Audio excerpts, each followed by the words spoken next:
Hello and welcome to Pitt Beyond the Script alongside men's basketball coach Jeff Capel. I'm Rob King. Coach, I don't want to dwell too long on the Louisville game, but I did want to ask you a couple of follow-ups on that game, that 73-68 overtime loss to the 11th ranked team in the country. Can, even in a loss like that, would team gain some confidence knowing it can go toe-to-toe with one of the top teams in the country?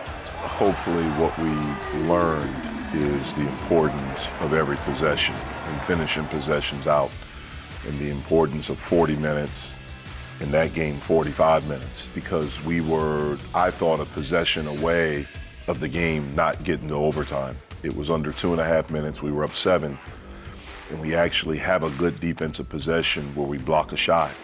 I think in that moment, if we're able to secure that rebound, there's probably a good chance that we're gonna win. And so I think the lesson for us that I hope we learn is that we have to get that ball every possession, every play. And if one of those guys goes and gets it, then we're maybe sitting here with a little bit bigger smile on our faces. And not only do we learn that we can compete with a team that's ranked that high, we beat them. Can't stop him. He can get to his spots. His floater right-handed is good. I wanted to ask you about a couple of players because that finished off a stretch for Trey McGowens in which he had 24 points, 18 points, 24 points. Also, rebounds and assists in there. How have you seen his development and growth from year 1 to year 2?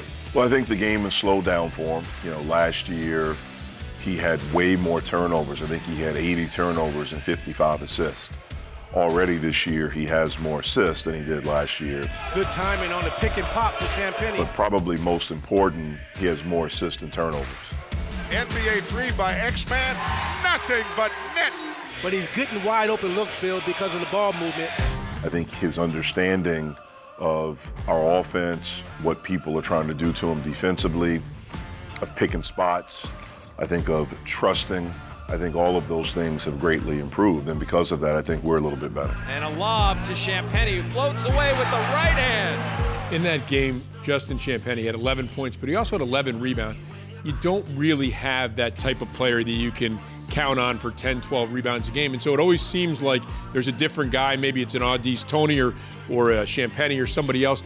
Do you preach a sort of team rebounding mentality? We do, because we don't have that, like you mentioned. You know, I've coached guys that, you know, are double-figure rebound guys. I've coached a kid that led the country in rebounding. Unfortunately, we don't have that yet. Hopefully, in the future, that's something that we could do. But what we can do is that we can gain rebound. And for us, it takes all 5. You mentioned Justin with 11. Well, he had 1 at halftime.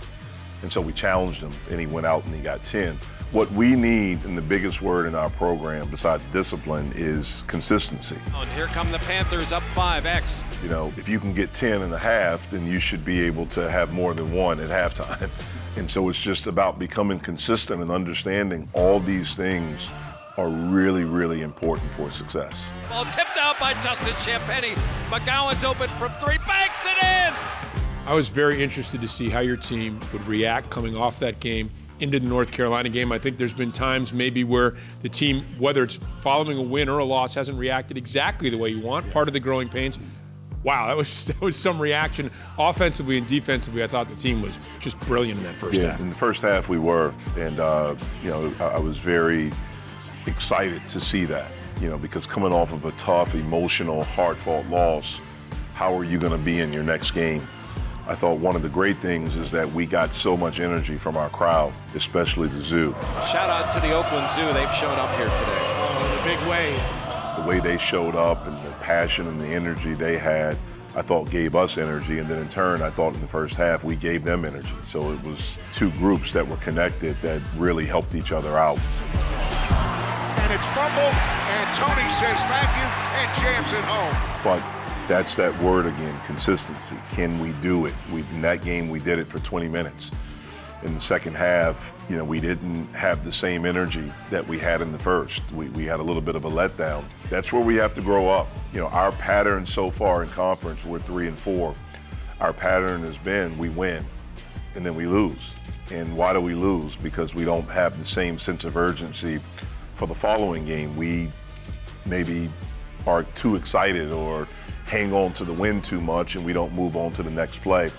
That's the challenge for us, and that's where we have to really grow up. We have an amazing opportunity this week to do that, we have to make the opportunity. We can't expect that it's just going to happen.